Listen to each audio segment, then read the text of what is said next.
Hello বন্ধুরা, how are you all? Welcome to my first art thought. আজকে দেখব আমি তোমাদের আগামী দিন কি এনার্জি থাকতে পারে। মাথায় রেখো, জেনারেল রিডিং সবটুকু যে মিলবে তার কিন্তু গ্যারান্টি হয় না। সো দেখি এবার আগামী দিন কি ঘটতে পারে তোমাদের জীবনে। প্লিজ আমাকে দেখাও এঞ্জেলস, প্লিজ আমার কালেকটিভ বন্ধুদের জীবনে আগামী দিন কি এনার্জি নিয়ে আসছে। কালেকটিভ বন্ধুদের আগামী দিন কি এনার্জি নিয়ে আসছে। ফুল কার্ড, আগামী দিনে কি এনার্জি আছে। ফুল কার্ড, 10 of Cups, ও টাওয়ার। টাওয়ার কি ক্লারিফাই করো এঞ্জেলস, টাওয়ার কি ক্লারিফাই করো। এঞ্জেলস টাওয়ার কি ক্লারিফাই করো।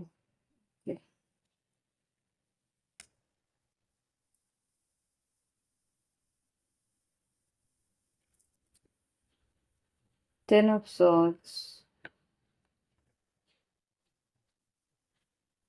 5 of Wands, Hermit আর কিং অফ সোর্ডস। তর্ক বিতর্ক অশান্তি হওয়ার সম্ভাবনা আছে। এখানে তুমি কোনো একটা রিস্ক নিয়েছো বা কোনো একটা আহ, আহ, নিজের ইচ্ছে পূরণের চেষ্টা করেছিলে, সেটা হয়তো বা তোমার পরিবারের কারোর মনে কষ্ট দিয়েছে, বা কোনো রকমভাবে তারা একটু জেলাস ফিল করছে, বা কোনো রকমভাবে সেই জিনিসটাকে মেনে নিতে পারছে না। কেননা 5 of Swords, ওয়ান্স এসছে এখানে। তুমি হয়তো চুপচাপ নিজের কাজ নিয়ে ব্যস্ত থাকো, কিন্তু সেই জিনিসটা আবার উম, তাদেরকে বেশি ট্রিগার করে যে আমি পছন্দ করছি না, সেটা কি করে এই মানুষটা উম, দেখেও দেখছে না, এরকম একটা ব্যাপার কিন্তু এখানে আমি দেখতে পাচ্ছি। ওকে, কালকে কিন্তু তর্ক বিতর্ক অশান্তি হওয়ার সম্ভাবনা আছে, বাউন্ডারিজ ক্রিয়েট করবে। তুমি তোমার মতন করে থাকবে, যে যাই বলছে তখন যদি তুমি রিয়্যাক্ট করো, এটা কিন্তু হাতাপাইয়ে হয়ে যাওয়ার সম্ভাবনা আছে। তর্ক বিতর্কের পর তোমার মানে হাতাহাতি হয়ে যাওয়ার সম্ভাবনা আছে। সুতরাং নিজেকে একটা সেফ সাইডে রাখার জন্যে আর কোনো রকমে কোনো সম্পর্কে আহ, তিক্ততা বাড়ানোটা ঠিক নয়। সুতরাং সেই মুহূর্তে নিজেকে আস্তে করে সরিয়ে নেওয়া উচিত। রাগ হলে হবে, যার রাগ হচ্ছে সে তার নিজের রাগটাকে বোঝার চেষ্টা করুক, সে তার নিজের রাগটাকে ডিল করা সে নিজে চেষ্টা করুক। তোমার তাতে মাথা ঘামানো উচিত হবে না। ডিপ্লোম্যাটিক ওয়েতে নিজেকে নিজেকে সরিয়ে নাও সেই পরিস্থিতি থেকে। লাভ লাইফে কি করা উচিত, লাভ লাইফে কি আছে, ওয়াও, লাভ লাইফে আছে পিস, পিওরিটি অ্যান্ড ইউনিয়ন। আচ্ছা, এখানে যেটা বুঝতে পারছি যে তুমি যে তোমার মনপসন্দ লোকের সঙ্গে, মনপসন্দ মানে তোমার মনের পছন্দের মানুষের সঙ্গে যে সম্পর্কে এগোচ্ছ, সেটা কিন্তু অন্য একজনের পছন্দ হচ্ছে না, বা অন্য কারোর হুম সেটা মেনে নিতে পারছে না। ডিভাইন টাইমিং, কিন্ডার স্পিরিট। ওকে, সেই মানুষটা কিন্তু সঠিক সময় এসে গেছে, যেই মানুষটা তোমার জীবনে আসার সময় আসছে।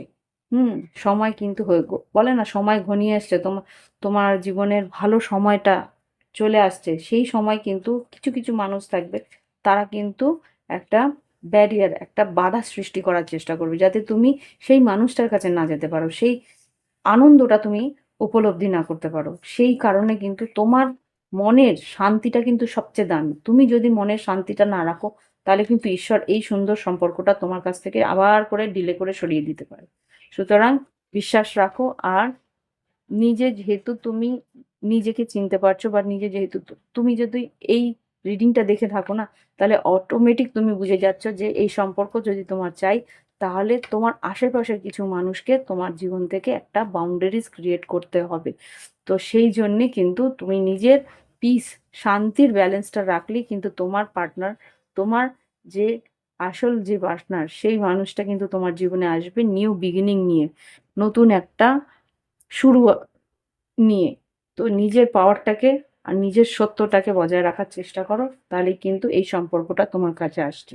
ওকে, তো দেখি আর কি অ্যাডভাইস দিচ্ছে। Yes, truth to be told আর হ্যাপি হ্যাপি, আর কিছু কিন্তু বেরোয়নি, সত্যি কথা কিন্তু বলা হয়ে গেছে, আমার কাছ থেকে তুমি শুনে নিয়েছো। সুতরাং নিজের আনন্দর জন্যে যতটুকু তোমার করা উচিত ততটুকু করো। চেঞ্জ ইন দ্য উইন্ড, যেই চেঞ্জটা আসার সেটা কিন্তু আসতে চলেছে। তোমার যে ইনটিউশন, ইমাজিনেশন, সেটাকে ভরসা করার চেষ্টা করো। ওকে, তো এই হচ্ছে কি রিডিং। ভালো লাগলে অবশ্যই লাইক দিও, কমেন্ট করো, সঙ্গে থেকো। Thank you for watching my video.